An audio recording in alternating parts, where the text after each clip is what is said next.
શિક્ષાપત્રી દ્વિશતાબ્દી મહાપર્વ મહોત્સવના તૃતીય દિવસે નૂતન સ્વામિનારાયણ મંદિર ભુજ ખાતે સવારે કેસર ચંદનના અભિષેક સાથે જુદા જુદા ફ્રૂટ અન્નકૂટ સ્વરૂપે ધરાવવામાં આવ્યા હતા. પ્રથમ અને દ્વિતીય સત્રમાં શાસ્ત્રી સ્વામી ગોલોક વિહારીદાસજી અને શ્રી પ્રકાશદાસજી ધર્મ ધ્યાન વૈરાગ્ય સાથે સેવા અને સમર્પણનો ભાવ રાખનારા ભક્તો લોક કલ્યાણના ભાગીદાર બની સમાજને સેવાની શક્તિથી દિશા સૂચક બનતા હોય છે એ ભાવ દરેક હરિભક્તોએ કેળવવો જોઈએ.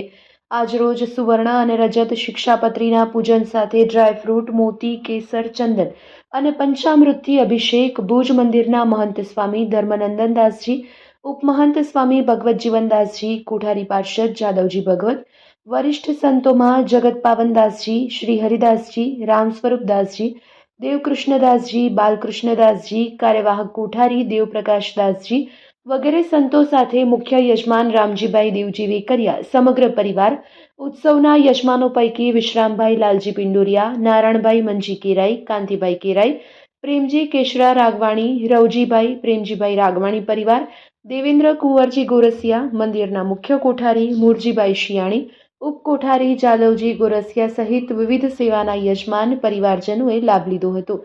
આ પ્રસંગે કચ્છના સાંસદ વિનોદભાઈ ચાવડા અને કચ્છ યુનિવર્સિટીના કુલપતિ ડોક્ટર મોહનભાઈ પટેલને સન્માનવામાં આવ્યા હતા. સાંસદ વિનોદભાઈએ પોતાના ઉદ્બોધનમાં શિક્ષાપત્રીને અનુસરવા વાત કરી હતી.